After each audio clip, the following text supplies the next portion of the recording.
nessa noite, pedimos que o Senhor venha nos ajudar, Pai, a te adorar, nos ajudar a nos entregarmos diante de Ti e entregar o melhor, Deus.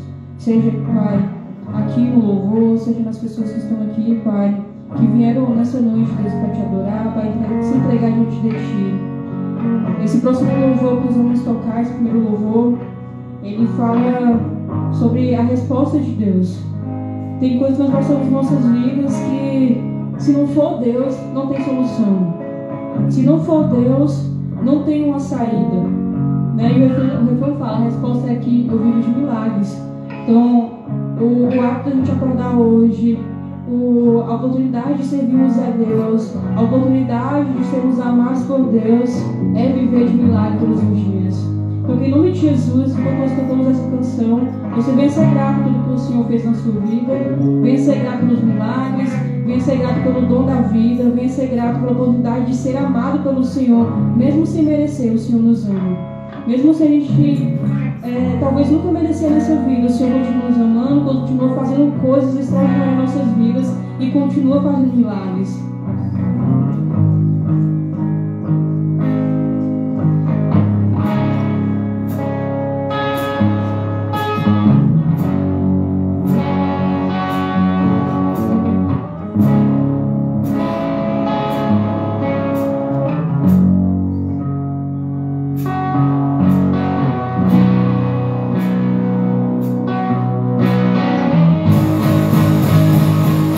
Resposta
Esse louvor fala que muitas pessoas confiam em tantas coisas, sabe? Na força das suas mãos, naquilo que tem, até mesmo em pessoas, mas nós que servimos a Deus, nós vivemos, né, e confiamos em quem Deus é, no poder de Deus. Então nós vamos nos alegrar através dessa canção, desse louvor, e nos lembrarmos que mesmo em meio à dificuldade, mesmo em meio a tudo que a gente possa passar, nós temos ao Senhor que é poderoso para mudar toda e qualquer situação. Bastamos só confiar.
Uai, não desceu não? Tem que ver, lá em casa tava desse jeito. A água da rua, quando vem muito barrenta, a vela fica muito suja, aí não desce. Tem que tirar a vela e lavar ela com escovinha. Açúcar. Lava ela com açúcar. Folhear com açúcar. Com açúcar é... Mas lá em casa esses dias tava desse jeito, não tava descendo. Quando eu vi a vela tava A paz do Senhor. Amém. É.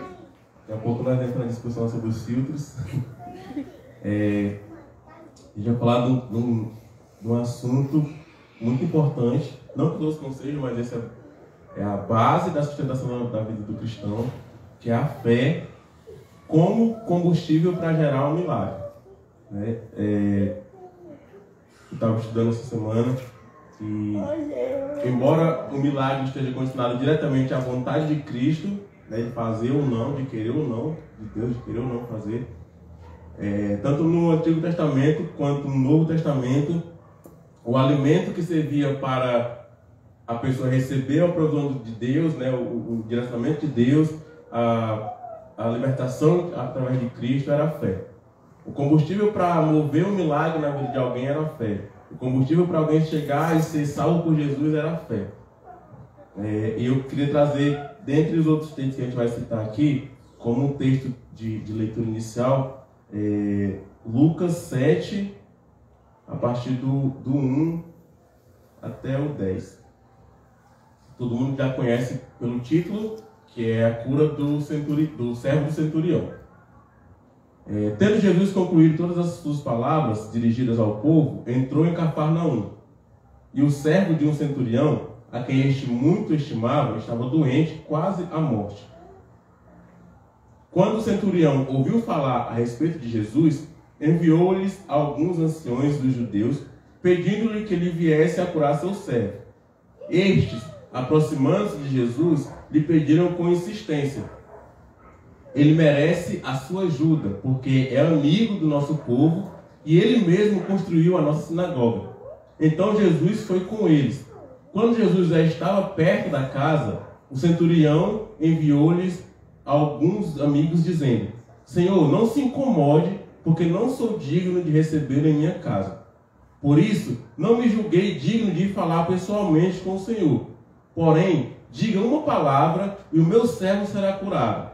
Porque também eu sou um homem sujeito à autoridade, e tenho soldados às minhas ordens, e digo a este: vá, e ele vai, e a outro: venha, e ele vem, e ao meu servo: faça isto, e ele faz. Ao ouvir essas palavras, Jesus ficou admirado com aquele homem, e voltando-se para o povo que acompanhava, disse: eu lhes digo que nem mesmo em Israel encontrei fé como esta. E quando os que tinham sido enviados voltaram para casa, encontraram o servo curado. Amém? Glória a Deus pela sua palavra. Nós sabemos dessa passagem, né, de Cós Salteado, né? Que Jesus estava ali sempre caminhando de um lugar para outro, fazendo a obra, né? Pregando o reino, curando os enfermos, salvando os prisioneiros, libertando dos cativeiros, né? Libertando dos cativeiros. E um paralelo entre essa mensagem é que quando Jesus estava num lugar ou está em outro lugar, não quer dizer que ele não está disponível para você. Nós vimos que Jesus tinha acabado de falar as suas palavras e estava se dirigindo a Cafarnaum. E que quando o centurião soube para onde Jesus estava indo, ele mandou com que pessoas fossem lá, né, insistia que Jesus fosse até ele. Trazendo para o nosso cotidiano, muitas vezes nós queremos que, não que isso seja errado, né, mas nós entregamos o fardo de trazer Jesus para nós a outra pessoa. Nós nos acomodamos, talvez, pensando: poxa, eu já faço tanta coisa, vou pedir para alguém orar para Deus falar comigo. Quando eu mesmo poderia fazer isso, tomar esse direcionamento e ir falar com Jesus. Nós vemos que o centurião ele se coloca no lugar de um pecador, da pessoa que não era digna de estar na presença de Jesus. Tanto é que ele manda os anciões judeus, o povo para quem Jesus veio, e velho. Então era alguém de respeito, né? Alguém de palavra de validez, de validade, alguém que falava e tinha um certo credor na palavra, porque eram judeus e anciões, né? Um predicado perfeito para exercer uma verdade no seu dialeto, uma verdade nas suas palavras. Então, quando essas pessoas vão a Jesus, a palavra fala que eles insistem para que Jesus vá. Eles insistem para que Jesus... E a palavra fala, eles insistentemente falavam: olha, ele merece, porque ele é um povo como o nosso, ele construiu nossa sinagoga, agora o servo dele está doente. Não era um romano qualquer, não era um centurião qualquer, ele era tido como um dos judeus, e com a missão que lhes foi dada, né, os anciões tiveram que fazer de tudo para que Jesus fosse até aquele homem. E tem até uma música da Igreja Católica, que eu não fazia parte, que fala sobre isso, né? Que Senhor, não sou digno de ter meu namorado, mas em uma só palavra serei salvo. A que ponto a nossa fé ou as nossas ações reverberam aquilo que a gente acredita? Nós sabemos que a fé é a convicção das coisas que não se veem, mas se esperam, e a certeza é a convicção das coisas que não se veem, mas se esperam. É a certeza das coisas que eu não vi, mas que já se passaram. Eu não vi Jesus, eu não vi Deus criando o mundo, eu não vi as coisas acontecendo, mas eu tenho fé que aquilo aconteceu. É a certeza de coisas que eu não vi, mas eu creio. E a certeza das coisas que eu não vejo, mas eu espero. A fé nem está lá, nem está lá, está aqui. Ela nem está no futuro, nem está no passado. Ela sabe do passado, ela sabe do futuro, mas ela está no presente. Então, como eu falei no início, o alimento para que Jesus agisse, né, o alimento físico do homem, era crer, era fé, acreditar. A própria palavra fala em João que assim, é preciso que eles creiam que Jesus é o Filho de Deus para que eles sejam salvos pelo Filho de Deus. Como que você será salvo se você não crê que ele é o Filho de Deus que morreu para te dar um lugar nos céus, na Nova Jerusalém? E o entendimento de quem nós somos, muitas vezes, nos coloca para baixo em relação à nossa fé. Porque nós sabemos que nós somos pequenos, nós sabemos que nós somos pecadores cotidianos e corriqueiros, nós sabemos que nós precisamos da graça de Cristo, mas nós também sabemos que nós somos chamados de geração eleita, sacerdócio santo. Assim nós tomamos posse dessas palavras. Do contrário, nós viveremos uma vida de derrotado, de fracassado, porque é isso que o inimigo quer que nós vivamos, uma vida de derrota, uma vida de fracasso. Enquanto Jesus, ele quer simplesmente que nós creiamos nele, para que nós possamos acessar aquilo que já está disponível. Paulo fala em Efésios que as nossas bênçãos já estão disponíveis. Todas as bênçãos estão disponíveis na região celestial. Mas se eu não creio em Jesus, eu vou crer na região celestial? Eu creio. Ter fé para crer, né? A gente sabe que os estudiosos hoje e as pessoas que passam dias e anos estudando a Bíblia e as suas palavras no original, eles designam 2 tipos de fé, ou até 3, né? Que é a fé comum, a fé que eu tenho em acreditar que há um Deus que cuida de tudo, que é uma força suprema, oculta. Essa fé de acreditar que há alguém falando pelo mundo, a fé natural. E tem a fé salvífica, que essa fé quem dá é Deus. Não é dado pelo homem, mas é dom de Deus. Que é o que me faz crer que Jesus morreu por mim na cruz, que Jesus tomou o meu lugar, que Jesus foi feito maldito por mim. Quando essa fé se esvai, eu não consigo encontrar ela em outro lugar, a não ser em Deus. Por isso que nós devemos diariamente pedir ao Senhor que abasteça a nossa fé. A fé por si só já é um milagre. Eu crer no inimaginável. Não, e olha, a gente que tem um raciocínio lógico, né, direcional, falar essas coisas assim, principalmente eu. É como se eu estivesse abrindo mão das certezas. E é isso que Deus quer. Que eu abra mão das minhas certezas e creia que a fé, ela não está pautada na lógica, ela não está pautada nas possibilidades, ela está pautada em Deus. Se eu pauto a minha fé na lógica, o milagre não é milagre, ele é só consequência da minha lógica. Eu não vou dar crédito a Deus porque eu sei que aquilo ali eu poderia conseguir de acordo com a minha lógica. Quando eu consigo trabalhar uma fé que vem de Deus, que acredita que não tem lógica, não tem projeto para chegar naquele lugar, não tem mapeamento para chegar naquele estado, não tem direcionamento para chegar onde eu quero chegar, que somente Deus fará aquilo, eu trabalho nisso. Eu trabalho para isso. Antes de entrar na palavra propriamente dita, né, no esboço, a Bíblia fala que a fé sem obras é morta. Esse é o debate que vai durar até Jesus voltar. Uns falam que a fé não precisa das obras, outros falam que as obras não precisam da fé. E já a Bíblia fala que a fé sem obras é morta. Se você trocar as obras por ações correspondentes, encaixa perfeitinho. A fé sem ação correspondente a essa fé é morta. E ela não está morta. ela é morta.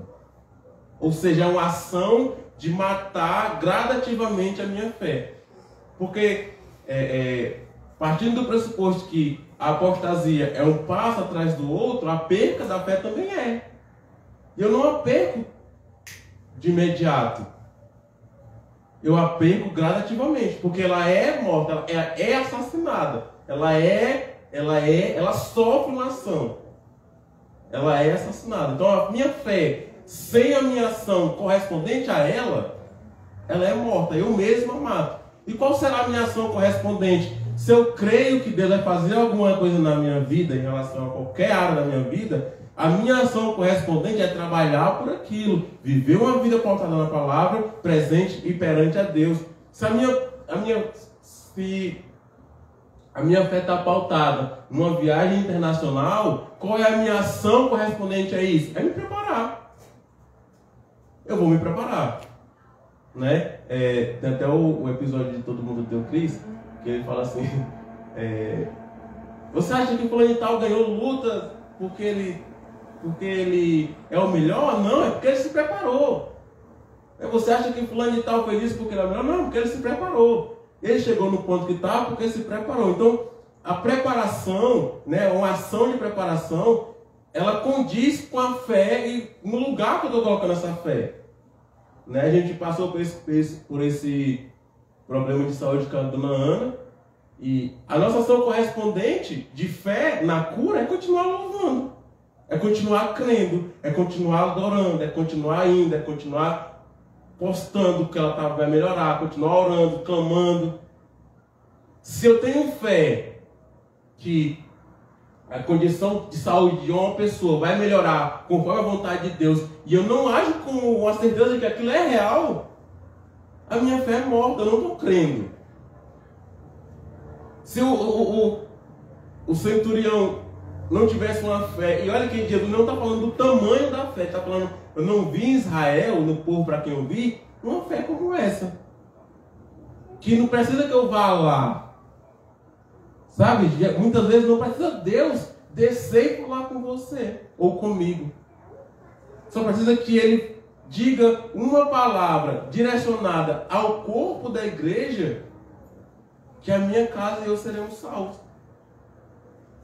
Não precisa o Senhor descer do céu e diretamente ficar tete a tete comigo e falar, você tem que fazer isso, fazer aquilo, levanta o menino da cama e isso e aquilo. E outra, né? Saber que Jesus está lá não impede que Ele esteja aqui. Nós sabemos que a Trindade é onipresente, onisciente e onipotente. Força, poder e presença. Força, presença e sabedoria. Não, onisciente sabe de tudo, onipresente está em todo lugar, onipotente tem toda a força. Certo? Amém? Todo mundo crê na Trindade. É regra básica. O Jesus que está lá é o Jesus que está aqui. O Deus que era ontem é o Deus que é hoje. Nós vemos isso na passagem de Jairo e da mulher do fluxo de sangue. A gente está tendo exemplos para corroborar a ação de fé. Ação que corresponde à minha fé. Jairo foi ter com Jesus para salvar a filha dele. Né? Jairo chegou, Senhor, minha filha está morrendo, vai lá em casa. Beleza, Jesus está indo. Quando Jesus está indo, a mulher do fluxo de sangue, Jesus está aí. Se eu simplesmente tocar na orla das suas vestes, eu serei curado. Só que ela simplesmente falasse isso, se ficasse lá, não haveria cura, não haveria milagre. Porque se a obra vivifica a minha fé, obviamente ela vai gerar um milagre. Então, a obra, ela está também no alicerce do milagre. Uma vez que a obra, se a falta da obra mata a minha fé, a existência da obra vivifica a minha fé. Se eu tenho obra, fé é viva. Se eu não tenho obra, fé é morta. Então, se eu simplesmente tocar na orla do seu manto, eu serei curada. E ela foi. Rompeu, né? Todo mundo sabe, rompeu as pessoas, rompeu o fato da mulher ser de canto de esquina, de não poder tocar no homem nem nas suas vestes, e foi lá e garantiu o seu milagre. Isso não impediu que a filha de Jairo fosse curada. O fato de Jesus estar em Cafarnaum não impediu que o servo do centurião fosse curado. Sem nele ter que ir lá. A nossa fé, ela tem que estar baseada no fato de que eu não preciso que Deus me confirme toda hora que Ele vai fazer. Só preciso crer que Ele vai fazer. A gente cantou isso. A primeira música que a gente cantou. Eu não sei como é que Deus vai fazer, mas eu sei que vai ser perfeito como tudo que Ele faz. Não há lugar melhor, não há um ambiente melhor do que o lugar que eu sei onde o Senhor está. O que é que Ele vai fazer? Eu não sei. Eu sei que Ele está lá, mas o que Ele vai fazer eu não sei. Mas é o melhor. Tanto para mim, quanto para minha parentela.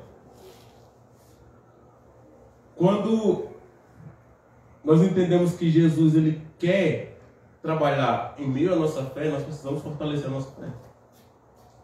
Porque se a fé, assim como a água, que é um elemento fundamental para a existência da vida, a fé é um elemento fundamental para a existência da vida cristã. O ser humano cristão, o crente, ele não sobrevive sem fé. Não sobrevive. Principalmente na igreja, no âmbito de Deus, de ser cristão, quanto fora. Uma vez que eu perco a minha crença em algo palpável ou impalpável, como é Cristo, o que me faz levar a crer no que está fora? Quando nós atingimos um nível de fé, né, quando Jesus fala a Pedro, acho que é a Pedro que ele fala, homem de pequena fé, porque duvidaste. Nós entendemos que a fé está atrelada à certeza. Hebreus 11 fala isso. Fé é a certeza. A certeza das coisas que não se veem, mas se esperam. Aquele que era, aquele que é, aquele que há de vir. Certeza das coisas que não se veem, mas se esperam. Nós não vimos Cristo, mas nós o esperamos. A fé está pautada nesse versículo. Toda a fé de Hebreus está pautada nesse versículo. Aquele que vem virá, acho que Colossenses fala isso. Aquele que vem virá e não tardará.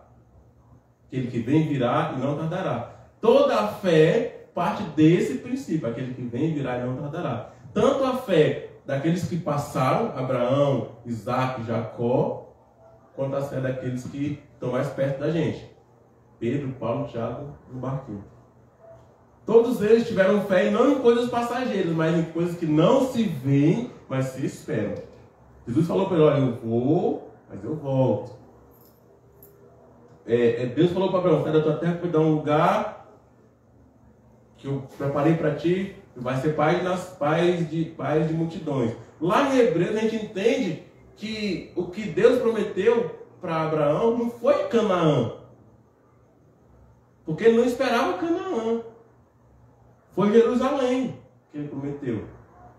Fala, Abraão, com fé, perseverou na promessa, esperando pela cidade da qual Deus é o arquiteto. Da cidade que não se está à vista, a cidade que se está nas regiões celestiais, da qual Deus é o arquiteto. Então, quando nós partimos do pressuposto que a nossa fé gera milagre, que a nossa fé tem que ter obras, que a nossa fé é arraizada em Cristo, o que garante que eu estou esperando algo que eu vejo e não algo que eu não vejo? Sabe, será que a minha fé não está muito relacionada àquilo que eu preciso agora do que aquilo que eu preciso eternamente? Quando Jesus fala em Marcos 7, deixa eu ver aqui, Marcos 7, 7:37.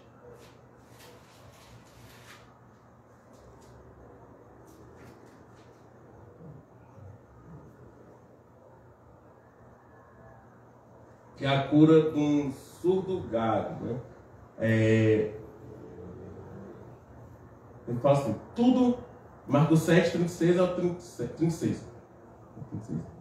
7, 37. E logo os ouvidos do homem se abriram e o empecilho da língua se soltou e ele falava sem dificuldade. 36.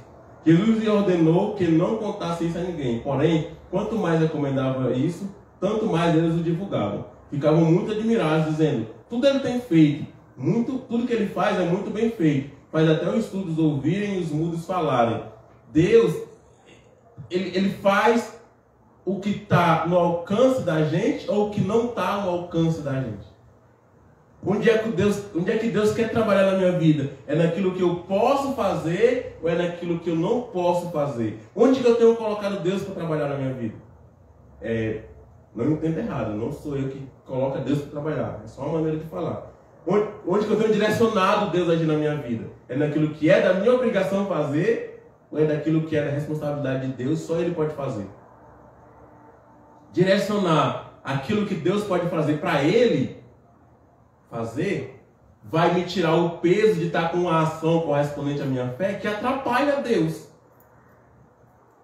Beleza, eu tenho fé que Deus vai fazer isso e aquilo na minha vida. E ao invés de eu agir de maneira a corroborar esse pensamento, a não atrapalhar Deus, pelo contrário, eu tomo a frente dele, já que ele não fez, eu mesmo vou fazer. O Senhor está demorando demais, eu mesmo vou fazer.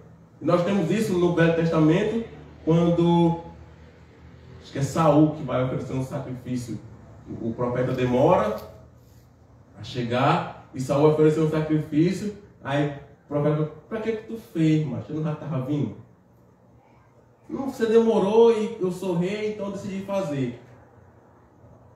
E ali ele tomou a frente das ações que Deus tinha designado como era para ser feita e foi o início da sua ruína. Não o início, mas parte da sua ruína. Será que as nossas ações, se é que nós temos ações de fé, né, que vivificam a nossa fé, será que nós estamos atrapalhando a Deus com essas ações? Ou será que elas nem existem? Eu tenho fé, mas se Deus fizer, se Ele não fizer, a mim também. Eu não ajo para isso, eu não trabalho para isso, porque é Deus que faz mesmo, aí eu não oro, eu não jejuno, eu não leio a palavra, porque é Deus que faz mesmo, depende de mim, depende dele. Pelo contrário, nós sabemos, nós vemos que o combustível do milagre é a fé. O que vivifica a fé é as obras. Mas ninguém é salvo pelas obras. É salvo pela fé em Cristo. E a fé não vem de nós, é dom de Deus. Primeiro eu busco a fé em Cristo através de Deus. E depois eu vivo como alguém que reconhece Cristo como Salvador. Essas são as minhas obras. É gerar frutos do Espírito. É gerar mudança de comportamento. É gerar a parte B de cada versículo, de cada estrofe do Sermão da Montanha. Feliz é fulano de tal, porque é assim, assim, assim. Feliz é fulano de tal, porque é assim, assim, assim. Vê a parte B. Felizes que choram, porque serão consolados. Eu vou ser consolado, eu vou viver como alguém que será consolado. Porque a palavra fala que na Nova Jerusalém não haverá mais choro, não haverá mais dor, não haverá mais luto, porque todas as coisas se passaram. Mas em contrapartida eu estou angustiado aqui, porque a minha visão de fé está aqui, não está lá. Paulo fala, deixando tudo para trás, eu olho para frente, mirando no meu alvo que é Cristo. E continuo seguindo a Cristo, olhando para frente. Esquecendo de tudo que está para trás, das coisas que aconteceram comigo, das coisas que eu fiz de errado. Eu me esqueço daquilo que eu era, me torno uma nova criatura e continuo olhando para frente, independente das coisas que aconteçam. Eu continuo no caminhar, olhando para frente, com fé naquele que vem e virá e que não tardará. Ao realizar as curas no Antigo Testamento e os milagres, né? Até porque a cura e milagre nesse contexto pode ser até a mesma palavra. Jesus, ele tinha uma ressalta, né? Terminava de executar a cura, ele falava, tua fé te salvou. Vai em paz, não peca mais não. Já tua fé te salvou.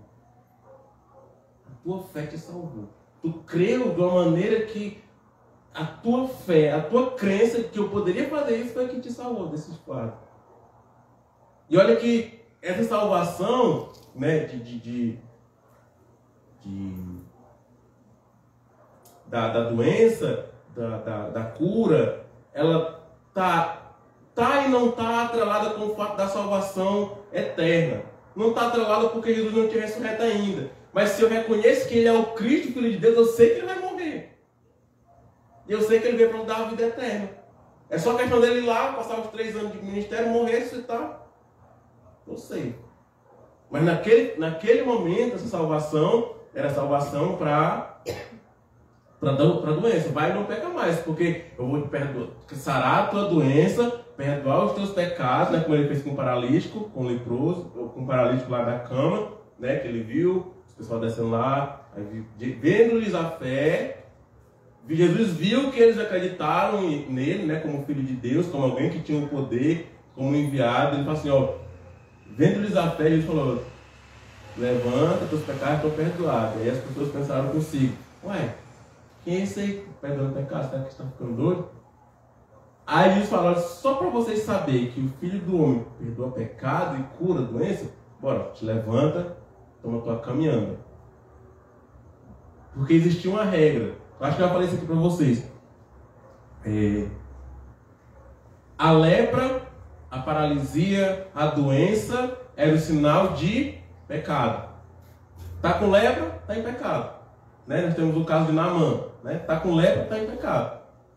O paralítico estava atrofiado, está em pecado. Nós temos uma passagem, acho que é do cego, de um paralítico, que os discípulos perguntam assim, quem foi que pecou? Foi esse ou foi os pais? Para que ele esteja assim. Então, a doença naquela época era sinal de pecado. E para ser perdoados os meus pecados, eu precisaria primeiro ser sarado da minha doença. Tanto é que os leprosos, eles tinham que primeiro ser curados, depois ir lá no tanque, lá no sacerdote, se apresentar ao sacerdote, levar uma oferta de paz, o sacerdote ia examinar ele, ver se ele tinha alguma lepra e tal, e daí sim ele seria tratado como alguém curado. Alguém perdoado. Teve os pecados perdoados e recebeu a cura. Como Jesus primeiro que levanta ele da cama, aí fala, quem é esse aí que está levantando o cara da cama sem perdoar os pecados dele? Quem é esse aí que está invertendo a ordem? E isso muitas vezes atrapalha a gente em receber algo de Deus. Porque nós temos um cronograma de como Deus deve agir. Ah, porque Deus só liberta no culto de libertação. Ah, porque Deus só se manifesta com renovo em vigília. Ah, porque Deus só tem uma mudança de vida para mim no dia do culto de Santa Ceia. Nós temos um cronograma certinho. Que se Deus sair dele, não é Deus que está falando. E aí onde é que está a minha fé? É no Deus que não segue as minhas regras? Ou é no Deus que faz as regras?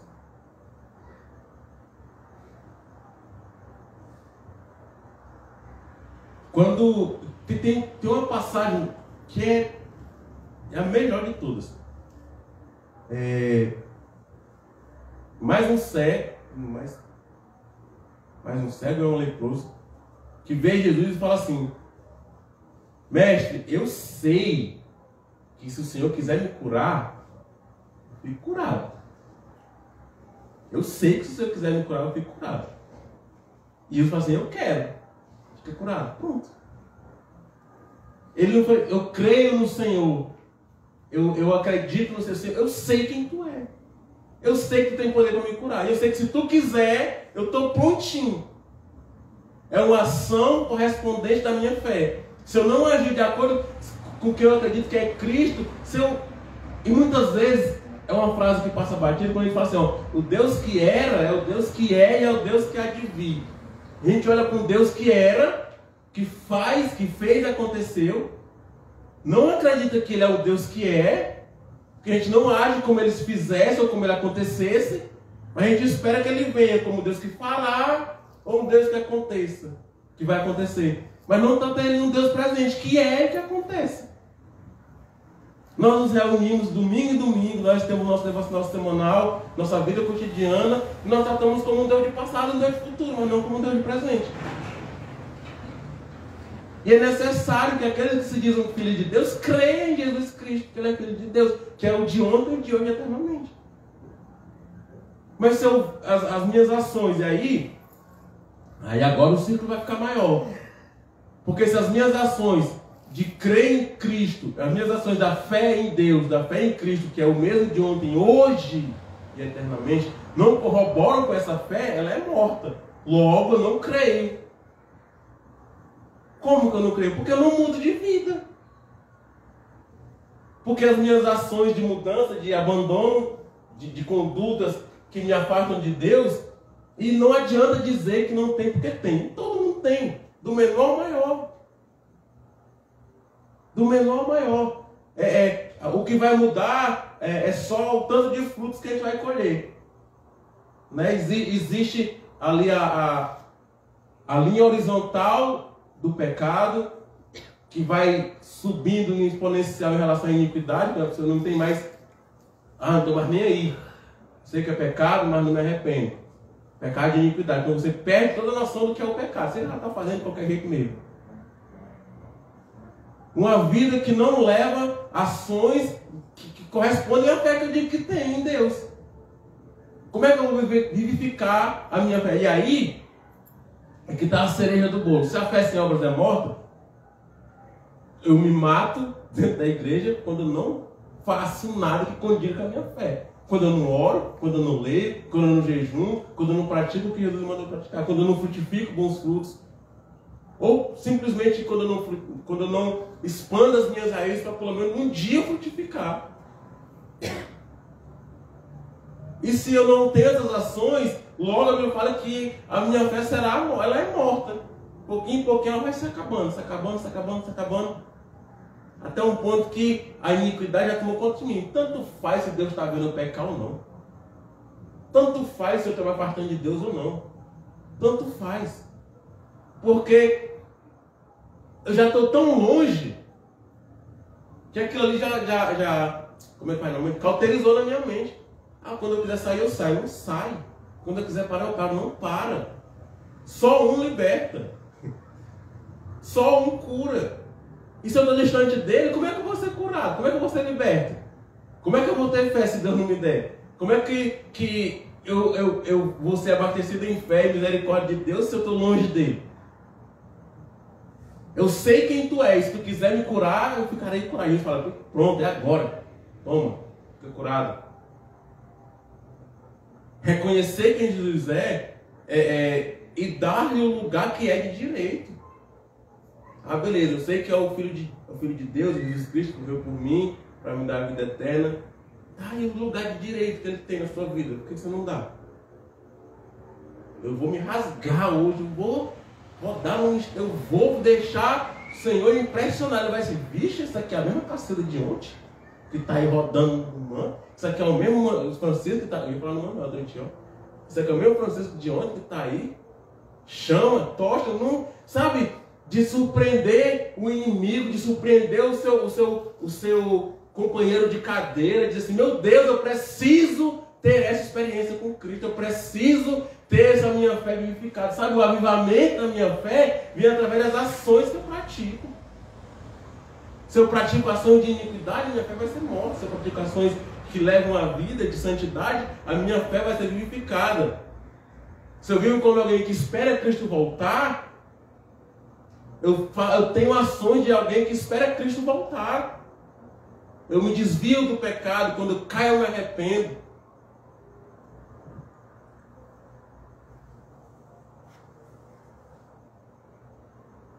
Ele disse, levanta-te e vai, a tua fé te salvou, em Lucas 17:19. A tua fé te salvou, em Lucas 18:42. E disse... a mulher de fluxo de sangue tem de bom ânimo, a tua fé te salvou, vai em paz. Lucas 8:48. O milagre é fruto da fé. Não só da fé em receber a bênção, mas a fé em Jesus como Filho de Deus enviado ao mundo para nos salvar. Ele incluiu lições sobre fé e o perdão dos pecados. O que é mais fácil? Ter fé no milagre ou ter fé em Jesus? E tem um exemplo bom lá do começo da Bíblia para isso. Porque nós sabemos que a fé gera o milagre, mas o milagre não gera fé. O milagre gera evasão. Recebi, já era. Se eu não estiver pautado em Cristo, o milagre vem só para me tirar dele. Nós temos o exemplo de Abraão e Isaac. De querer o milagre ou de querer quem dá o milagre? Vou te colocar agora na prova. O filho que eu te prometi que tu só teve com 100 anos, tu vai ter que me dar. Sabe? E muitas vezes nós estamos aqui com a fé em algo que vai acontecer, que Deus vai fazer algo, mas nós não temos fé nele. Nós temos fé que ele vai fazer alguma coisa e olha que é a coisa que eu quero que ele faça. Nem é a vontade dele, é a coisa que eu quero que ele faça. Orações desalinhadas, propósitos desalinhados. Diz assim, Senhor, igualzinho Jesus, Senhor, se for possível, dá esse cálice para outro. Mas se não for, que seja feito com vontade. Sabe, uma condição de alguém que vai no mercado fazer compras, mas que sabe que só vai levar o que o dinheiro dá para comprar. Senhor, eu sei que eu preciso disso, disso e disso, mas que seja feito com vontade. É a tua vontade que governa os meus desejos. O provérbio fala que o homem tem muitos caminhos, mas é o Senhor quem endireita suas veredas. A gente coloca a fé no milagre, no Jesus que dá, e não coloca a fé no Jesus que salva. A gente quer o cara que faz a coisa, mas não quer. A gente quer a coisa que o cara faz, mas não quer o cara. Eu quero a cura, mas não quero o curador. Sabe se... E é essa a ideia que Deus colocou em relação ao teste de Abraão. Dá teu filho. Sabe? E Abraão pensou, se ele me der, ele me dá outra. É melhor eu perder essa promessa do que perder o cara que fez a promessa. E muitas vezes a gente põe a nossa fé nas ações que Deus tem que fazer na nossa vida, e quando Ele não faz, a gente deixa Ele. A gente embora, mete o pé. Muda de igreja, muda de religião. E vai, sambando. De religião em religião, de igreja em igreja. Até alguém chegar e fazer o que você quer. Muitas vezes nem é de Deus. Tem um filme, não sei se é Quarto Secreto. Quarto Secreto não. Quarto de Fogo, né? Quarto de Guerra. Não sei se é esse filme ou é Deus Não Está Morto. Que a mãe do personagem ela tá demente. Daí ele chega falando que ela tem demência, não sei o que. E olha você, era crente, não sei o que, agora tem demência. E eu tenho tudo, eu sou bem sucedido, não sei o que, não sei o que. Daí ela fala assim que muitas vezes o Satanás dá você as coisas, interfere na sua vida, que é para você não correr para Deus. Muitas vezes você tem tudo o que precisa, só para não ter que correr para Deus para pedir alguma coisa. Para se jogar aos pés dele, para se debruçar aos pés dele.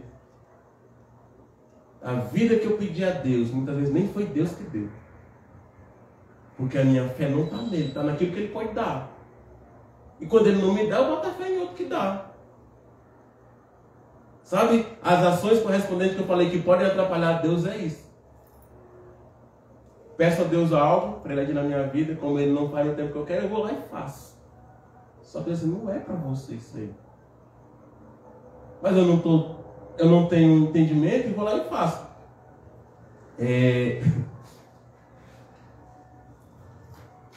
O milagre é uma ação impossível. Impossível. Impossível. O que é possível, você faz. Pede força e perseverança e faz. A salvação é possível. Não é impossível. Tem gente que acha que a salvação é impossível. Jesus morreu para nos dar a salvação. Já fez. Já nos entregou. Todo aquele que nele crê será salvo. Só que essa pequena palavra, todo aquele que nele crê, tem um peso muito grande de ações, de corresponder, como é a palavra para deixar de fazer isso? De renúncia, de autocontrole, de autoexaminação. Tudo isso pautado a nós e não aos outros, para que nós possamos ter uma vida de fé vivificada.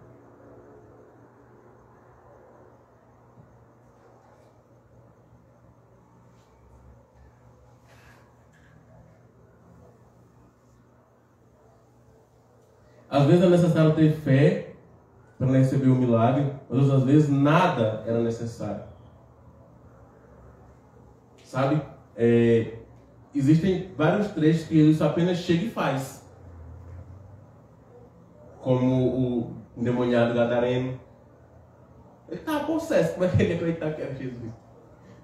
Você chega e faz. Você não está nesse nível.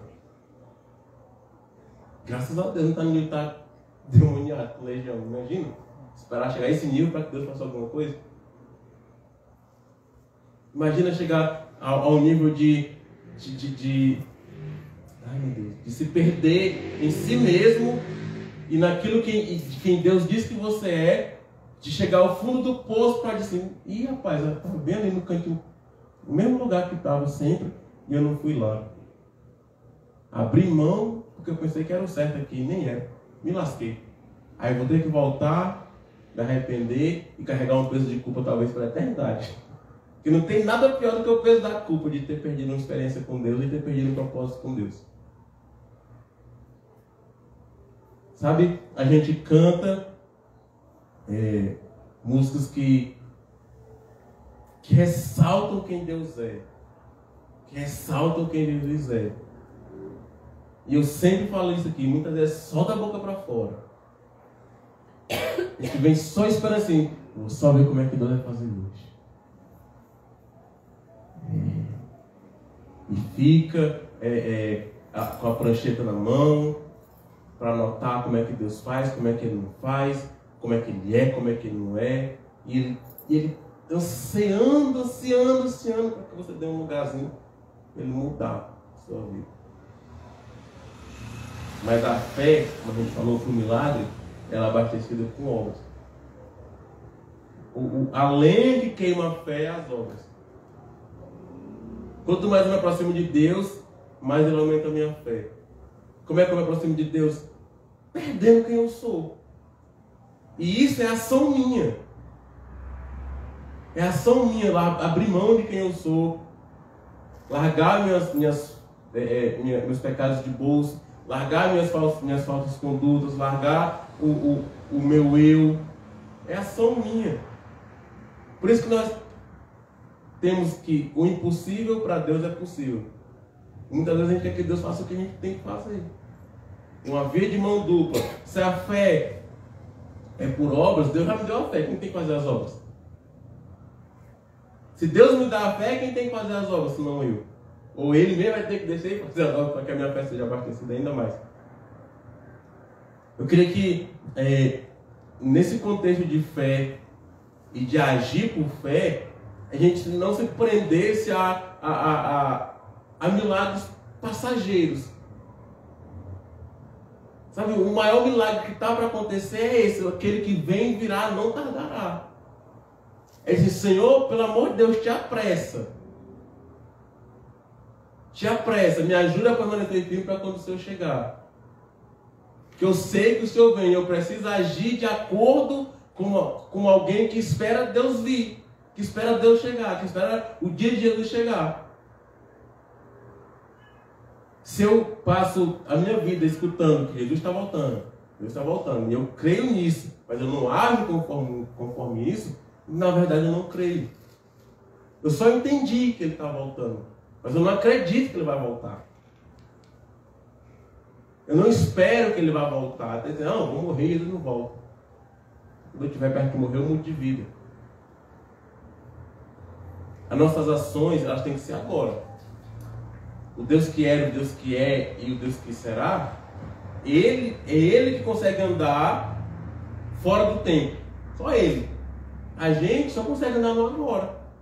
Então a hora que você tem de aumentar a sua fé é agora. A hora que você tem de mudar de vida é agora. A hora que você tem de ser liberto é agora. A hora que você tem de ser transformado é agora. A hora que você tem de ser avivado é agora, é agora. Na hora que o culto começou até quando você quiser que ele acabe. Porque não é a gente que acaba, é você que acaba. A gente só inicia aqui uma reunião, mas o culto é você que acaba. Não é aquele mesmo antigo, o culto está rolando. Sabe? Se nós não aprendemos a agir, e não é... Beleza, não é fácil agir correspondente à fé, mas também não é impossível. Jesus sabia que a gente ia ficar ansioso, por isso que ele falou, não fica ansioso não. Jesus sabia que a gente ia ficar cansado, ele falou, não fica cansado não, se estiver cansado vem cá, pega do meu jugo. Jesus sabia que a gente ia ficar entristecido, aí Paulo fala assim, vai lá Timóteo, vai lembrar a fé deles lá. Sabe, Paulo fala assim, meu Deus, os meninos estão fazendo tanta tribulação que eu vou mandar alguém lá para animar eles, nós vamos desesperar, vamos sair. Doido no meio do mundo. Sabe, tudo aquilo que nós passamos, a Bíblia fala. E Deus fala que a gente ia passar. Se nos afligir, vão, mas tudo bem, mantenha um bom ânimo. Sabe, acho que é Cassiane, né, canta com muito louvor. Tá chorando louco, tá no deserto louco, passando pela prova louco. Se a gente não se posicionar como cristão, a gente vai ser enquadrado num exército que pega fogo de noite. De noite. Nós temos tempo e, graças a Deus, nós temos tempo para nos posicionar como cristão. Sabe? Não fica aí esperando Deus pegar você pela orelha, ficar te chamando Samuel. Deus vai estar falando com você, cara. A palavra dele, ela é apta para discernir, para ir até as juntas e medulas. Sabe? Para a gente finalizar, no culto que eu fui lá na caverna, o João falou um negócio muito engraçado, que eu nunca tinha prestado atenção, sobre a parábola da semeadura, né? Que o semeador pega a semente e joga no solo, e num solo é arenoso, num solo é rochoso, no outro tem espinho, no outro é o solo fértil. Né? A semente é a palavra, e os solos são os corações das pessoas. Né? Um é muito endurecido, que é o de pedra, no outro tem um espinho que sufoca, que é quando o coração está muito cheio de coisas aleatórias, sufoca a palavra e deixa a palavra morta. O outro é a terra fértil, que a palavra é produzida e gera frutos. Mas, como ele bem falou, ninguém fala de onde o cara vai pegar a semente. Sabe? Você está tendo a oportunidade de ter uma semente depositada nas suas mãos hoje. E é você que escolhe onde vai plantar. Todo domingo, se não todo dia, todo domingo, sai daqui com a sua cestinha de agricultor cheinho de semente para plantar. Cheinho. Aí joga os passarinhos, não planta, a semente apodrece. Mas todos nós temos o dever de alimentar nossa fé plantando a semente do Evangelho. Não tem como. Sem Jesus, meu irmão, não dá. Não dá. Tanto é que ele sabia que se ele fosse embora e não deixasse outro, o pessoal, meu Deus, o Senhor vai partir, o Senhor vai subir. Calma, gente, eu estou indo, mas eu vou deixar um consolador. Ele não vai deixar um guerreiro, eu vou deixar vocês um outro consolador para consolar vocês. O Espírito da verdade, o Espírito da palavra, que vai ensinar vocês tudo o que vocês têm que saber em relação ao que vocês precisam saber. Se eu não tenho fé primordial nessas coisas, tudo que Jesus fala passa por baixo. Porque não vale para mim se eu não tenho fé naquilo que ele fala. E não adianta dizer que tem fé e não agir da maneira correspondente a essa fé. Não adianta. Não adianta dizer que crê em Jesus e não agir como cristão. Não adianta. É só perda de tempo. Peça para que Jesus lhe encontre. Peça para que Jesus lhe ajude. Peça para que Jesus lhe transforme. Mas faça a sua parte. Faça a minha parte. Não estou jogando palavras para você. Não é para a gente. Nós. Como casa, como família.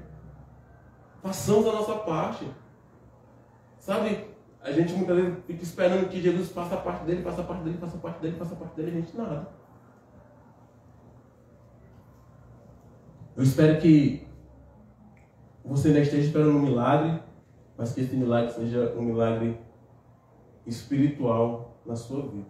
Chega de pedir coisa material para Deus. Chega. Deus não é consultor de imóveis. Deus não trabalha em concessionária. Deus não trabalha em banco.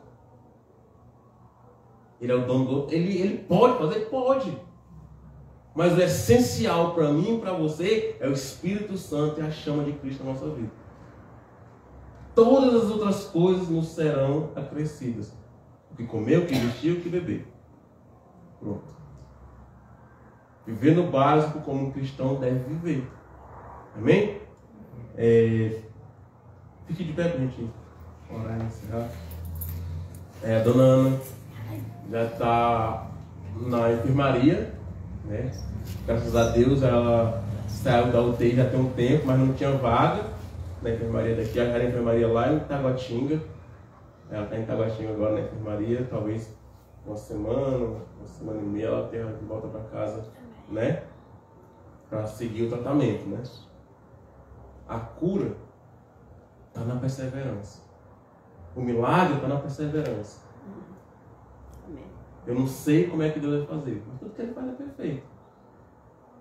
Né? Então vamos orar. Eu queria que você orasse intercedendo pela dona Ana, por todos aqueles que estão enfermos, se você está enfermo, se seus familiares estão enfermos, interceda por eles. Mas para que a vontade de Deus seja cumprida na sua vida. Quer um casaco, Ana? Não, deixa-me orar agora. Vamos orar. Para casa, Senhor lá. Pai, em nome de Jesus, nós agradecemos por essa noite na Tua presença. Nós queremos te agradecer porque o Senhor coloca em nós a vontade de andar nos Teus caminhos, a vontade de entender as Tuas palavras, a vontade de clamar ao Teu nome. Muito obrigado por colocar no nosso coração a fé de crer que Jesus é Teu Filho, que morreu por nós.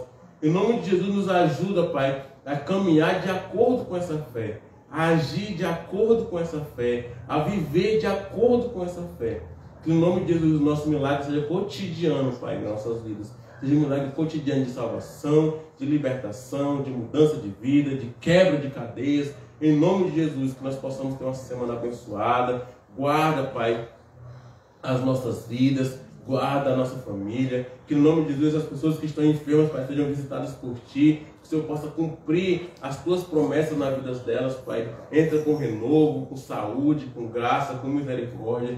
No Teu nome nós oramos, Pai. No Teu nome nós intercedemos, Pai. Em nome de Jesus, toma essas pessoas nas Tuas mãos, Pai. Abençoa, guarda, livra do homem mau. No nome de Jesus Cristo. Pai, nós queremos Te agradecer por mais este culto, por mais essa semana. Toma essa semana que se inicia nas Tuas mãos, Pai. Nos protege, nos aviva, Pai, durante essa segunda, terça, quarta, quinta, sexta e sábado novamente, Pai. Nós possamos estar aqui no próximo domingo certos de que o Deus dos deuses existe, de que o Deus dos deuses é real, de que o Senhor dos senhores governa, vive e reina para sempre. Em nome de Jesus, amém. Amém. Glória a Deus. Amém.